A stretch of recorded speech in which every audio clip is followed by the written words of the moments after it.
This is dispatch. How can I help you? Patient is COVID-19 positive. I had conversations with people from when this was first starting, and I was telling people, like, I think it's just a flu. I think everyone's full of shit, and kind of like, all right, like, no big deal. Like, it's another thing. Hold on for possible COVID. I've been in EMS over 20 years. I knew coming into it that there would be tragedies. There's the possibility of an epidemic, pandemic, but I honestly never thought we would see days like this. Call volume is much higher. A lot of people are a lot more sick than we normally deal with. The hardest role is talking people through these emergencies. We're kind of making these big decisions now. Are we staying home and potentially letting them die at home, or are we taking them in and they're dying by themselves? It's kind of terrible that you're put in that position, but it's what the reality is now.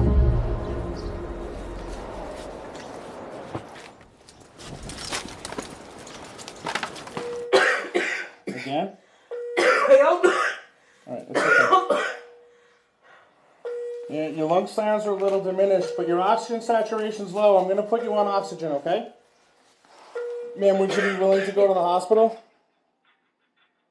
You need continuous oxygen, and we can't provide that for you right now. When the paramedics showed up at my house, that's when it's like, hey, 3,000 more people got infected. Hey, 500 people just died last night. Everything you would hear on the news and social media about the hospitals being at capacity and, ready to explode, it was true. I like to make calculated decisions and to think of going to a room where the doctors are going to tell me you're most likely going to die. That was ridiculously frightening, yeah. You are not getting enough oxygen on your own to stay safely at home. Considering you live alone, do you really want to stay home? Yes, ma'am. Sometimes we're put into a difficult situation where you feel that a patient needs to go to the hospital, and you try to give them worst case scenario, you try to give them best case scenario, and they're hesitant to go. I can't get oxygen, I can't get air, and I'm trying to, make all of these decisions. And I told him, hold on, let me talk to my brother. I need another brain. To me, I think it probably is a good idea for you to go. She's gonna go, Dr. I just hope I don't have to be there long.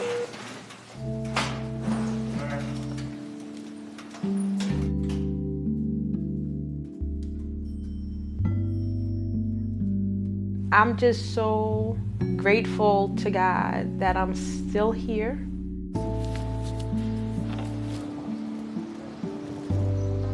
I tested positive. First 6 days were rough. Fevers on and off. It was difficult even just to get out of bed. It's scary. You look at a lot of the people in the ICUs, and a lot of them are a lot younger than me, in a lot better shape than me. We've had a lot of EMS workers pass away from this. Someone that worked with us, was in the hospital on a ventilator, and it was devastating. And that's when I think it got real, at least for me.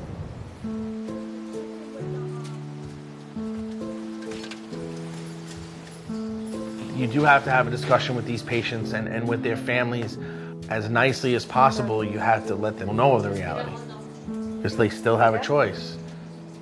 Why is she hesitant to go to the hospital to have this checked out? No quiero estar bien sola. So being alone. That's understandable. Have you ever had one of us come to the house before? I had you guys come last time and they made me go to the hospital. Okay, so we're gonna try and avoid that today. No hospital. 97. There you go. That's good. That's very good, my dear. Mm-hmm. I'm cooking. You're cooking? Mm-hmm. Well, you're not cooking, which is good. Thank you. You're welcome. Very welcome. It's a pleasure to see you again. Good seeing you too. Hi, Juke. There you go. I think the most rewarding thing is actually being able to treat non-COVID patients at home and give them peace of mind. But at the same time, you're trying to keep everyone you can home, but you know when they need to go.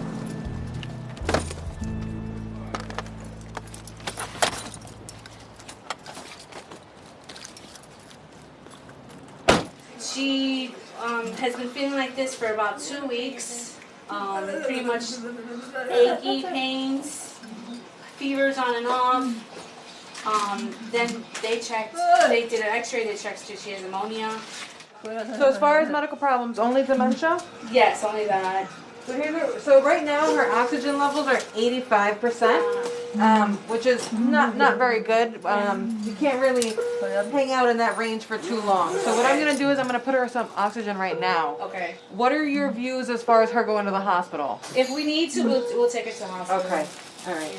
Any contact with anyone that's been sick at all? Well, her caregiver. Okay.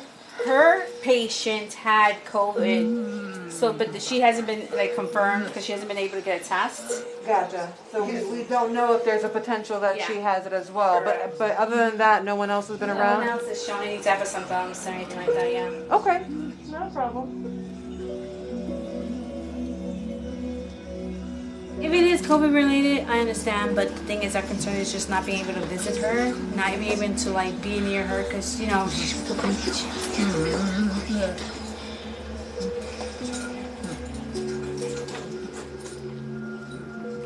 A lot of patients, they are asking me if they're going to end up on a ventilator, asking me if they're going to be okay. And, sometimes you kind of, lie to them, to kind of comfort them. Everything's going to be fine. And you kind of know that that might not be the case.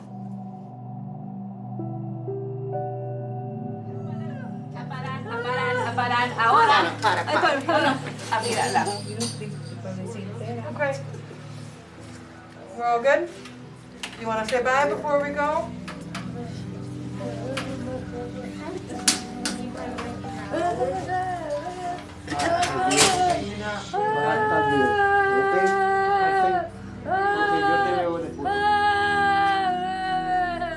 In the moment, you don't realize that you're asking someone to make these, essentially, could be life or death decisions. You ready? 1, 2, 3. That. Take care.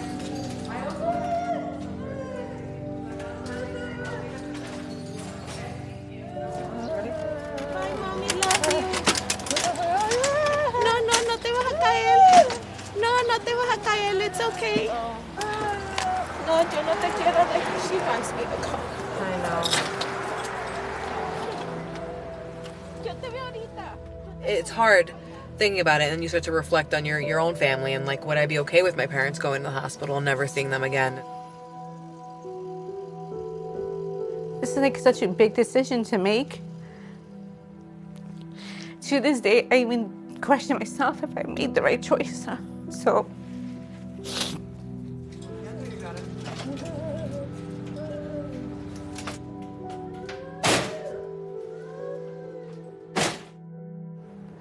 I felt like we abandoned her at the hospital. So we did the Zoom call, and then she just stopped breathing during the call.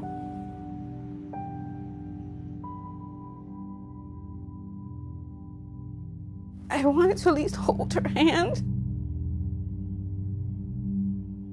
More than 100,000 lives have been lost to the coronavirus nationwide. As the loss of life mounts, the CDC director warns of a potential second wave. The whole pandemic definitely changed people's thought process. 6 months ago, I think if some people woke up in the morning and they were short of breath or they had a really high fever, I don't think they would hesitate at all to go see their doctor or go to a hospital. Being able to help families navigate those end-of-life decisions, I think that's something big that we've done during this time. Thank you for all your hard work and your dedications for coming into work. And let's get out there and do what we know how to do. Later down the line, it's all going to hit us. The number of people that we've watched pass away, the number of people that we couldn't save. And you kind of wrap it up and put it in a box and save it for later. But it definitely takes a toll on you.